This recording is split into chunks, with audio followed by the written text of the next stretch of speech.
12 volt, 24 volt, 36 volt और 48 volt पे चलने वाला ये एमपीपीटी चार्जर दोबारा से हमारे पास आ चुका है। पिछली दफा मैंने इसके ऊपर वीडियो बनाया था, बहुत सारे लोगों ने ये मंगवाए तो हमारे पास स्टॉक बिल्कुल खत्म हो चुका था और बहुत सारे लोगों ने जो है हमें मैसेज किया कि काइंडली हमें बताइए जब आपके पास ये आ जाए।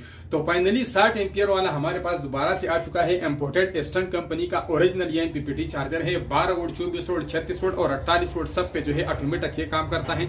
इसके अलावा इसके साथ एक solar panel, 2 solar panel, 3 solar panel, 4 solar panel आप लगा सकते हैं। 12 वोल्ट के लिए कम से कम 2, 24 वोल्ट के लिए 3, 36 वोल्ट के लिए 3 और 4 और 48 वोल्ट के लिए 4 सोलर पैनल आप इसके साथ लगा सकते हैं। तो काफी बेहतरीन इसका रिजल्ट है और आप लोगों ने वीडियो भी देखी होगी, मैं नीचे मेंशन भी करूंगा। और इसका डिमांड भी काफी ज्यादा है। हमारे पास लिमिटेड स्टॉक आ चुका है। अगर किसी को चाहिए तो एडवांस पेमेंट भी मिलेगा। कैश ऑन डिलीवरी हम इस प्रोडक्ट के ऊपर नहीं दे सकते क्योंकि काफी लिमिटेड स्टॉक है। तो गूगल पे सर्च कर ले halimshop.com, उसमें अंदर सर्च कर ले एमपीपीटी, आपके सामने बहुत सारी आ जाएगी। आपने उसमें ये सेलेक्ट कर देना है, बाई के ऊपर क्लिक कर देना है, अपना एड्रेस फिल कर देना है और जेस कैश एजी पैसा नंबर आपको सामने शो होगा। आप हमें पेमेंट कर दे और हम आपको जो है 2 से 3 दिन में डिलीवर करवा देंगे।